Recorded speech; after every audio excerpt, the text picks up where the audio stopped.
ತತ್ವ ಸಿದ್ಧಾಂತ ಕೆಲವೊಬ್ಬರು ರಾಜಕೀಯ ನಡವಳಿಕೆಯನ್ನು ನೋಡ್ಕೊಂತ ಬರ್ತಿರ್ತೀವಿ. ಬಂದ ಒಂದು ಚಿಕ್ಕ ಮಕ್ಕಳಿದ್ದಂಥ ಸಂದರ್ಭದಲ್ಲಿ ಯಾವುದೋ ಒಂದು ವಿಷಯ ನಿಮ್ಮ ಮನಸ್ಸಿಗೆ ತಲುಪುತ್ತೆ ಅಂದರೆ ಇಷ್ಟ ಆಯ್ತು ಅಂದರೆ ಅದು ಹಂಗೆ ಕಂಟಿನ್ಯೂ ಆಗ್ತದೆ. ನಮ್ಮ ತಂದೆಯವರು ಎಕ್ಸೈಜು ಡೆಪ್ಯೂಟಿ ಸೂಪ್ರೆಂಟ್ ಆಗಿ ರಿಟೈರ್ಡ್ ಆದರು. ಎಕ್ಸೈಜ್ ಇನ್ಸ್ಪೆಕ್ಟರ್ ಇದ್ದಂಥ ಸಂದರ್ಭದಲ್ಲಿ ಅವರು ಅಲ್ಲಿ ಬಸವೇಶ್ವರ ನಗರದಲ್ಲಿ ಕೆಲಸ ಮಾಡ್ತಾರೆ. ಬೆಂಗಳೂರು ಅಪ್ಪವರು ಬಸವೇಶ್ವರ ನಗರ ಕೆಲಸ ಮಾಡ್ತಾರೆ. ಅವ್ರಿಗೆ ನಾವು ಅವಾಗ ಭೇಟಿ ಹಾಕಿ ಹೋಗ್ತಿದ್ವಿ. ಸ್ಕೂಲ್ ಹಾಲಿಡೇಸ್ ಇದೆ, ನಾವು ಗುಲ್ಬರ್ದಾಗ ಓದ್ತಿದ್ವಿ. ಹೋದಾಗ ಭೇಟಿ ಹಾಕೋದು ಸಿದ್ದರಾಮಯ್ಯ ಸಾಹೇಬ್ರ ಮನೆ ಅಲ್ಲೇ ಆಫೀಸ್ ಪಕ್ಕದಲ್ಲೇ ಮನೆ ಬರ್ತಿದ್ವಿ. ಸುಮ್ಮನೆ ಹೋಗಿ ನೋಡ್ಕೊಂಡು ನಿಂದಿರ್ತಿದ್ವಿ. ಆವಾಗ ಚಿಕ್ಕ ಮಕ್ಕಳು ನಾವೆಲ್ಲ ಸಣ್ಣ ಹುಡುಗರು SLC PUC ಓದಂಥ ಸಂದರ್ಭ ಚಿಕ್ಕ ಹುಡುಗರು ನೋಡೋಣ ಒಂದು ಕುತೂಹಲ ನೋಡಮ್ಮ ಯಾರು ಅಂತಂದು ಒಂದು 2-3 ಸಾರಿ ಸಿದ್ದರಾಮಯ್ಯ ಸಾಹೇಬ್ರು ಅಬ್ಸರ್ವ್ ಮಾಡಿದ್ರು. ಒಂದ್ಸರಿ ಕರ್ಕೊಂಡೋಗಿ ಅವ್ರ ಮನೆಗೆ ಹೋಗಿ ನಂಗೆ ಟಿಫಿನೇ ಮಾಡಿಸಿದ್ರು. ಬಾರೋ ಯಾರೋ ನೀನು ಅಂತಂದ್ರು. ಸರ್ ಹಿಂಗೆ ನಾನು ಶಂಭನ್ಗೌಡ ಮಿಶಿಗೌಡ ಮಗ ಏನಂತಂದ್ರೆ ನಮ್ಮ ಅಪ್ಪ ಸ್ವಲ್ಪ ಮೀಸಿ ಫೇಮಸ್ ಇದೆ. ಅವಾಗಿಂದ ಒಂದು ಮನಸ್ಸಿನಾಗ ಒಂದು ಪ್ರೀತಿ ಅಂದ್ರೆ ರಾಜಕೀಯ ನಾವು ಬರ್ತೀವಿ ಅಂತ ಕನಸು ಕಂಡಿದ್ದಲ್ಲ. ಅವಾಗಿಂದ ಅವ್ರ ಅಣ್ಣನ ಒಂದು ಚಿಕ್ಕ ಮಕ್ಕಳನ್ನ ಕರೆಸಿ ಟಿಫಿನ್ ಮಾಡಿಸ್ತಾರಲ್ಲಪ್ಪ ಅಂತಂದು ಬಾಲ್ಯದಲ್ಲೇ ಸಿದ್ದರಾಮಯ್ಯ ಪರಿಣಾಮ ಬೀರಿದ್ದಾರೆ. ಭಾಳ ಪರಿಣಾಮ ಬೀರುತ್ತೆ ಅವರು. ಅವಂಗಾಗಿ ಯಾಕಂದ್ರೆ ಇವತ್ತು 134-136 ಸ್ಥಾನ ಏನಾದ್ರು ಕಾಂಗ್ರೆಸ್ ಬರಬೇಕಾದ್ರೆ ಅದು ಕಾರಣೀಭೂತರು ಸಿದ್ದರಾಮಯ್ಯ ಸಾಹೇಬ್ರು ಬಿಟ್ಟು ಎಲೆಕ್ಷನ್ಗೆ ಇವ್ರು ಹೋಲಿ. ಈಗ ಮುಂದಿನ 2028ರಲ್ಲಿ ಗೊತ್ತಾಗ್ತದೆ. ಅವ್ರ ಹೆಸರು ಮೇಲೆ ಇವರು ಅಧಿಕಾರಕ್ಕೆ ಬಂದು ಅವ್ರನ್ನ ಒಂದು ಗೌರವಯುತವಾಗಿ ವಿದಾಯ ಕೊಡ್ಬೋದಾಗಿತ್ತಲ್ಲಪ್ಪ. ಪೂರ್ಣ ಪ್ರಮಾಣದಲ್ಲಿ ಮಾಡಿ ಮುಂದಿನ ನೀವಿರ್ಲಿ ಮಾಡಲಿ. ಮುಂದೆ ಅವ್ರಿಗೆ ಕಣ್ಣೀರಾಕ್ಷಿ ಕೊಟ್ರಲ್ಲ, ಅದು ನಿಜಕ್ಕೂ ಮನಸ್ಸಿಗೆ ಒಂಥರ ಬೇಜಾರು ನೋವು ಆಯಿತು. ಅದರ ಪರಿಣಾಮ ಏನಂದ್ರೆ ಸಿದ್ದರಾಮಯ್ಯ ಸಾಹೇಬ್ರಿಗೆ ಏನು ಕಣ್ಣೀರಾಕ್ಷಿ ಅವರು ರಾಜೀನಾಮೆಯನ್ನು ಕೊಡಿಸಿದ್ರು, ಅದ್ರ ಪರಿಣಾಮ ಅನುಭವಿಸ್ತಾರೆ. ಯಾಕಂತಂದ್ರೆ ಒಂದು ಯುಗ ಪುರುಷರು ಅಂತಂದ್ರೆ ತಪ್ಪಾಗಲ್ಲ. ಯಡಿಯೂರಪ್ಪ ಸಾಹೇಬ್ರಾಯ್ತು, ಸಿದ್ದರಾಮಯ್ಯ ಸಾಹೇಬ್ರಾಯ್ತು, ದೇವೇಗೌಡ ಸಾಹೇಬ್ರು ಒಂಥರ ಯುಗ ಪುರುಷರು. ಅವರ ಒಂದು ರಾಜಕೀಯ ಲೆಜೆಂಡ್ರಿ ನಾಯಕರು. ಅವರಿಗೆ ಮತ್ತು ಮಧ್ಯ ಇದರಲ್ಲಿ ರಾಜೀನಾಮೆ ಕೊಡಿಸಿ ಅದ್ರ ಅನುಭವ ನಾವು ಈಗ ಅನುಭವಿಸಕತ್ತೀವಿ. ಎಲ್ಲ ವಿರೋಧ ಪಕ್ಷದಲ್ಲಿ ಕುಂತು ಅನುಭವಿಸಕತ್ತಿದ್ವಿ. ಆ ಕೆಲಸ ಮುಂದೆ ಕಾಂಗ್ರೆಸ್ನ ಹಾಗೆ ಆಗ್ತದೆ. ಇವತ್ತೇನೋ ಬಹಳ ಖುಷಿಯಲ್ಲಿ ಇರ್ಬೇಕು ಕೆಲವು ಜನ, ಏನಪ್ಪ ಸಿದ್ದರಾಮಯ್ಯ ಸಾಹೇಬ್ ಇವ್ರು ಬೇರೆಯವ್ರ ಮುಖ್ಯಮಂತ್ರಿ ಮಾಡಕತ್ತೀವಿ ಅಂತ. ಬಟ್ ಆ ಸಿದ್ದರಾಮಯ್ಯ ಸಾಹೇಬ್ರು ಅಂತಂದ್ರೆ ಅದು ಚಾಪೆ ಬೇರೆ, ಅವ್ರ ಹೆಸರೇ ಬೇರೆ ಅಂತ ಫಿಟ್ ಕ್ಯಾಂಡಿಡೇಟ್ ಐಂದದಲ್ಲಿ ಕಾಣ್ತಿಲ್ಲ. ಆ ಪರಿಸ್ಥಿತಿ ಅಂಥವ್ರಲ್ಲಿ ಈಗ ಅವ್ರ ಹೆಸರು ಮೇಲೆ ನೀವು 136 ಗೆದ್ದು ಅವರು ಒಂದು ಮುಖ್ಯಮಂತ್ರಿ ಮಾಡುತ್ತೆ ಅಂತೇಳಿ ಕಾಂಗ್ರೆಸ್ ಅನೌನ್ಸ್ ಮಾಡಿ ಗೆದ್ದು ಇವತ್ತು ಅವ್ರನ್ನ ಹಿಂಗೆ ಮಧ್ಯದಲ್ಲಿ ಇಳಿಸ್ಬಾರ್ದಾಗಿತ್ತು. ಮಾಡ್ತಾರೆ ಅದಕ್ಕೆ ಈಗ ನೋಡ್ರ, ಈಗ ನೀವು ಮೆಚ್ಕೊಂತೀರಿ, ನಾವು ಸಿದ್ದರಾಮಯ್ಯ ಸಾಹೇಬ್ರ ಅಭಿಮಾನಿ ಅಂತಂದ್ರೆ ಮೆಚ್ಕೊಂತೀರಿ. ಅದೇ 136 ಜನದಾಗ ನಮ್ಗೆ ಕೇಳಿದ ಪ್ರಕಾರ 126ಕ್ಕಿಂತ ಹೆಚ್ಚು ಜನರು, 120ಕ್ಕಿಂತ ಹೆಚ್ಚು ಜನರು ಸಿದ್ದರಾಮಯ್ಯ ಸಾಹೇಬ್ರೆ ಮುಖ್ಯಮಂತ್ರಿ ಇರಲಿಲ್ಲ ಅಂತೇಳಿ ಹೇಳ್ದಂಥವ್ರು. ಇವತ್ತಿಗೂ 100ಕ್ಕಿಂತ ಹೆಚ್ಚಿನ ಶಾಸಕರು ಸಿದ್ದರಾಮಯ್ಯ ಸಾಹೇಬ್ರು ಇರಲಿಲ್ಲ ಅಂತ ಹೇಳ್ತಾರೆ. ರಾಜೀನಾಮೆ ಕೊಟ್ಟಿದ್ದಾರೆ. ನಿಜಕ್ಕೂ ಮುಂದಿನ ದಿನ ಬೆಡ್ ರಿಟರ್ನ್ ಆಗ್ತದೆ. ಯಾಕೆಂದು ಬಾರೋ ಅಂತಂದು ಕರ್ಕೊಂಡು ಹೋಗ್ತಿದ್ರು.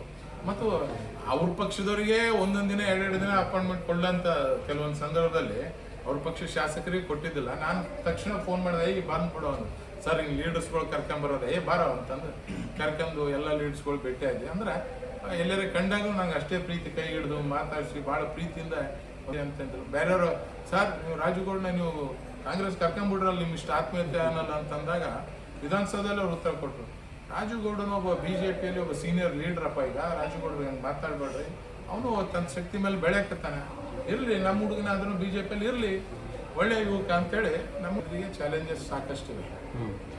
ಯಾಕಂತಂದ್ರೆ ಇಳಿಸಿ ಮತ್ತೆ ಆಗೋದು ಅಷ್ಟೊಂದು ಸರಳ ಅಲ್ಲ. ಫುಲ್ಲು ಆಗೋದೇ ಬೇರೆ ಇರ್ತದೆ.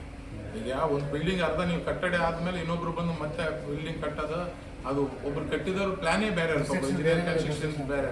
ಇದು ಎಷ್ಟಿದ್ರು ಸ್ವಲ್ಪ ನೀವು ಡಿಫ್ರೆನ್ಸ್ ಆಫ್ ಒಪಿನಿಯನ್ ಬಂದೇ ಬರ್ತವೆ. ಯಾಕಂದ್ರೆ ಅವ್ರದೇ ಪ್ಲಾನಿಂಗ್ ಬೇರೆ ಇರುತ್ತೆ, ಅವ್ರದೇ ಒಂದು ಬಜೆಟ್ ಹಾಕಿರೋದು ಬೇರೆ ಇರುತ್ತೆ. ಏನ ನಾವು ಕಟ್ಟಡ ದಯವಿಟ್ಟು ಬೀಳೋದು ಬೇಡ. ಈ ಕಟ್ಟಡ ಕುಂಟಿಂಗಂತರಾಗ್ಲಿ ಹೆಂಗಿರಲ್ಲ 5 ವರ್ಷ ನಡ್ಲಿ, ಆಮೇಲೆ ನಾವು ಫುಲ್ ಫ್ಲೆಜ್ ಬರ್ತಂದು ನಮ್ಗೆ ಅದು ಆಸೆ.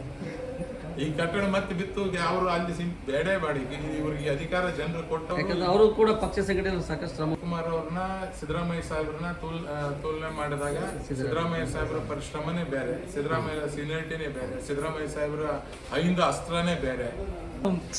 CM ಸಿದ್ದರಾಮಯ್ಯನವ್ರು 3 ವರ್ಷದ ಆಡಳಿತ, ಅವ್ರ ಸರ್ಕಾರ ಎಷ್ಟು ಪರ್ಸೆಂಟೇಜ್ ಕೆಲಸ ಮಾಡಿದೆ, ಇನ್ನು ಮುಂದೆ ಎಷ್ಟು ಮಾಡ್ಬೋದು ಅಥವಾ ಮಾಡೋ ಅವಕಾಶ ಐತೋ ಇಲ್ಲ? ಇಲ್ಲ ನೋಡ್ರಿ, ಈಗ ಸಿದ್ದರಾಮಯ್ಯ ಅವರು ಎಷ್ಟು ಪರ್ಸೆಂಟ್ 2013ರಿಂದ 2018ರಲ್ಲಿ ಬಹಳ ಅದ್ಭುತವಾಗಿ ಕೆಲಸ ಮಾಡಿದ್ರು. ಯಾಕಂದ್ರೆ ಅವ್ರಿಗೆ ಫ್ರೀಡಮ್ ಆಗಿ ಬಿಟ್ರು, ಈ ಫ್ರೀ ಹ್ಯಾಂಡ್ ಬಿಟ್ರು. ಈಗ ಏನು ಈ 3 ವರ್ಷದಲ್ಲಿ ಅವ್ರಿಗೆ ಎಷ್ಟು ಸಾರಿ CM ಚೇಂಜ್ ಆಗ್ತಾ ಅಂತ ನಿಮ್ಮ ಮಾಧ್ಯಮದಲ್ಲಿ ಬಂದಿಲ್ಲ ಹೇಳ್ರಿ.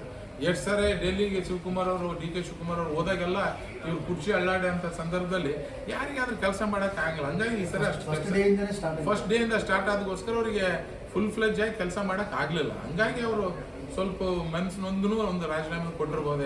ಆಯ್ತು ಬಿಡಪ್ಪ ಕಿರಿಕಿರಿ ತಪ್ಪಲ್ಲ ಅಂತಂದ್ರು.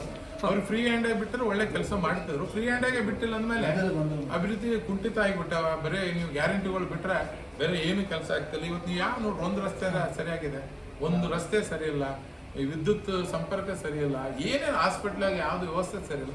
ಎಲ್ಲ ಆಡಳಿತ ಇದನ್ನೇ ಯಂತ್ರನೇ ಕುಂಠಿತವಾಗಿಬಿಟ್ಟಿದೆ. ಯಾರಿಗೂ ಯಾವ ಮಿನಿಸ್ಟ್ರಿಗೂ ನಾನೇ ಉಳಿತೇನೆ ಇಲ್ಲ ಅಂತ ಗೊತ್ತಿಲ್ಲ. ಜಿಲ್ಲಾ ಉಸ್ತುವಾರಿ ಸಚಿವರು ಯಾವ ಜಿಲ್ಲೆಯಲ್ಲಿ ಉತ್ಸಾಹದಿಂದ KDP ಮೀಟಿಂಗ್ನು ಮಾಡಿದ್ ನೀವು ನೋಡಿಲ್ಲ. ಹಂಗಾಗಿ ಎಲ್ಲರೂ ನಿರುತ್ಸಾಹವಾಗಿ ಕೆಲಸ ಮಾಡಿದ್ದಾರೆ. ಯಾರಿಗೂ ಉತ್ಸಾಹನೇ ಇಲ್ಲ. ಯಾಕಂದ್ರೆ ಯಾವಾಗ ನಮ್ಗೆ ಅಲ್ಲಾಡ್ತದ ಗೊತ್ತಿಲ್ಲ, ಯಾವಾಗ ಹೋಗ್ತದ ಗೊತ್ತಿಲ್ಲ. ಒಂಥರ ಹೆಂಗಾಗಿಬಿಟ್ಟಿದೆ ಅಂದ್ರೆ ಕ್ಯಾನ್ಸರ್ ಬಂದು ಡಾಕ್ಟರ್ ಇಷ್ಟು ಸಮಯದಲ್ಲಿ ಯಾವಾಗೋ ಸಾಯ್ತಪ್ಪ ಅಂತ ಹೇಳ್ಬಿಡ್ತಾರಲ್ಲ ಪೇಷಂಟ್ಗಳು. ಯಾವಾಗ ಸಾಯ್ತಿ ಚಿಂತೆ ಮಾಡಿದ ಹಂಗ ಟೆನ್ಷನ್ನಾಗೆ ತಲೆನೇ ಓಡಲಾರ್ದಂಗ ಇವ್ರದ್ದು ಈ ಟೆನ್ಷನ್ನಾಗೆ ಕುರ್ಚಿ ಇವತ್ತು ಅಲ್ಲಾಡ್ತಾ ನಾಳೆ ಅಲ್ಲಾಡ್ತಾ. ಇವತ್ತು ನನಗೆ ಕೇಳಿದ್ರೆ ಅಂದ್ರೆ ಈ 3 ವರ್ಷದಲ್ಲಿ ಸಿದ್ದರಾಮಯ್ಯ ಸಾಹೇಬರು ನೆಮ್ಮದಿಯಿಂದ ಯಾವತ್ತು ಮಕ್ಕಂದ್ರ ರಿಸಿಗ್ನೇಷನ್ ಕೊಟ್ಟ ಮೇಲೆ ಮಕ್ಕಂದಿರ್ಬೋದು, ಹೊರತಾಗಿ ಅಲ್ಲಿವರೆಗೆ ಅವ್ರು ನೆಮ್ಮದಿಯಿಂದ ಮಲ್ಗಕ್ಕಂತೂ ಕಾಂಗ್ರೆಸ್ ಪಕ್ಷ ಬಿಟ್ಟಿಲ್ಲ. ಈಗ ಮುಂದಿನ 2 ವರ್ಷ ಆದ್ರೂ ಏನು ನಿರೀಕ್ಷೆ ಮಾಡಕ್ ಸಾಧ್ಯನೇ ಇದೆಯಾ ಇಲ್ಲ? ಹೆಂಗ್ ನಿರೀಕ್ಷೆ ಮಾಡ್ತೀರಿ? ಬಿಲ್ಡಿಂಗೇ ಸರಿ ಕಟ್ಟಿಲ್ಲ, ಪ್ಲಾನಿಂಗ್ ಸರಿ ಆಗಿಲ್ಲ, ಏನು ಆಗ್ಲಾರ್ದಂಗೆ ನೀವು ಏನು ಇದು ಮಾಡ್ತೀರಿ? ಸುಮ್ಮನೆ ಹೊಸ ಕುಂಬಳಕಾಯಿ ಹೊಡೆದು ಹೊಸ ತೋರಣ ಕಟ್ಟಿ ಇವ್ರು ಮನೆಗೆ ಹೋಗೋದು ಬಿಟ್ರೆ ಬೇರೆ ಏನು ಡೆವಲಪ್ಮೆಂಟ್ ಸಾಧ್ಯ. 28ಕ್ಕೆ ನಿಮ್ಮ ಸರ್ಕಾರ ಎಷ್ಟು % ಬರ್ಲಿಕ್ಕೆ ಸಾಧ್ಯ? ನೀವು ಎಷ್ಟರ 100% ಅಲ್ಲ, ನಿಮ್ಮ ಈಗಿನ ಪರಿಸ್ಥಿತಿ ಆಧಾರ ಮೇಲೆ ನಮ್ದು 100% ನಮ್ದು ಬರ್ತದೆ. ನಮ್ಮ ಸರ್ಕಾರ ಬೀಳಕ್ಕೆ ಯಡಿಯೂರಪ್ಪ ಸಾಹೇಬ್ರ ಕಣ್ಣೀರೇ ಕಾರಣ. ಕಾಂಗ್ರೆಸ್ ಸರ್ಕಾರ ಬೀಳಕ್ಕೆ ಸಿದ್ದರಾಮಯ್ಯ ಸಾಹೇಬ್ರ ಕಣ್ಣೀರು ಕಾರಣ ಆಗ್ತದ. ಇವತ್ತಿನ ಸ್ಟೇಟ್ಮೆಂಟು ಇನ್ನು 28ಕ್ಕೆ ನೀವು ರಿಪೀಟ್ ಹಾಕ್ಬೇಕಾಗ್ತದೆ. ನಾನು ಇವತ್ತು ಕೊಟ್ಟ ಸ್ಟೇಟ್ಮೆಂಟು 100% BJP ಅಧಿಕಾರಕ್ಕೆ ಬಂದೇ ಬರ್ತದೆ. ಅವರು ದ್ವಾರಕನಾಥ್ ಅವ್ರೇನು ಇನ್ನೂ 8 ವರ್ಷ DKಶಿ ಯಾರಿಗೂ ಅಳ್ಳಾಡ್ಸಕ್ಕಾಗಲ್ಲ ಅಂತ ಹೇಳಿದ್ದಾರೆ. ಮತ್ತು ಅದು ನೋಡ್ರಿ, 28ಕ್ಕೆ ಭವಿಷ್ಯದ ಮೇಲೆ ಅದ್ರ ಮೇಲೆ ನಾವು ಅವಲಂಬಿತರಾಗಿಲ್ಲ. ಹಂಗಿತ್ತಂದ್ರೆ ನಾನು ಯಾರೋ ಹಿಂಗೆ ಭವಿಷ್ಯ ಹೇಳೋರಿಗೆ ನಮ್ದೊಂದು ರಿಕ್ವೆಸ್ಟ್, ನಾವು ಇಷ್ಟು ಹೋಗಿ ನಾಮಿನೇಷನ್ ಮಾಡಿ ಜನರ ಕೈಕಾಲು ಬಿದ್ದು ಅಪ್ಪ ಹೆಣ್ಣಂದು ಗೆದ್ದು ಶಾಸಕರಾಗಿ ಮಂತ್ರಿಯಾಗಿ ಮುಖ್ಯಮಂತ್ರಿ ಆಗ್ಬೇಕಂತ ಕನಸು ಕಾಣ್ತೀವಿ. ನೀವು ಕುಂತಲ್ಲೇ ಭವಿಷ್ಯ ಹೇಳಿ ಅಂತಂದ್ರೆ ಯಾರು ನಾಮಿನೇಷನ್ ಮಾಡ್ಲಾರ, ಯಾರು ಕೆಲಸನೇ ಮಾಡ್ಲಾರ, ಯಾರು ಇಲ್ಲದಂಗೆ ನೀವು ಮಾಡ್ರಿ ಮುಖ್ಯಮಂತ್ರಿ. ಅಷ್ಟೊಂದು ಶಕ್ತಿ ಪವರ್ಫುಲ್ ಅದಾಗಿತ್ತಂತಂದ್ರೆ ಮಾಡ್ರಿ. ಇಲ್ಲ, ಅದು ನಿಮ್ಮ ಅದನ್ನ ನೋಡ್ರಿ, ಸುಮ್ಮನೆ ಹೇಳ್ತಾರೆ ಕೆಲವೊಂದು ಜನ ಹೇಳ್ತಾರೆ. ಆ ಥರ ಯಾವ್ದಲ್ಲ. ಇಲ್ಲಿ ದುಡ್ದು ಇಷ್ಟೆಲ್ಲ ಕೆಲಸ ಮಾಡಿದ್ರೆ ಜನರ ಆಶೀರ್ವಾದ ಸಿಗೋದು ಕಷ್ಟ ಅದ. ಇನ್ನು ಯಾರೋ ಜ್ಯೋತಿಷ್ ಅವ್ರ ಮಾತು ಕೇಳಿ ಜೀವನ ನಮ್ದೆಲ್ಲರೂ ನಡೀತಿತ್ತಪ್ಪ ಅಂತಂದ್ರೆ ಎಲ್ಲರೂ ಜನರ ಎದುರು ಯಾಕೆ ನಾವು ಹೋಗ್ತಿದ್ವಿ? ಜ್ಯೋತಿಷ್ ಅವ್ರ ಮನೆ ಮುಂದೆ ಕುಂತು ಬಿಡ್ತಿದ್ವಿ ಕೆಲಸಪ್ಪ ಅಂತ. ಒಟ್ಟಿನಲ್ಲಿ 28ಕ್ಕೆ BJP ಸರ್ಕಾರ ಶತಸಿದ್ಧ ಅಂತೀರಿ? ಶತಸಿದ್ಧ ಬರ್ತದೆ. 100% BJP ಸರ್ಕಾರ 28ಕ್ಕೆ ಬಂದೇ ಬರ್ತದೆ.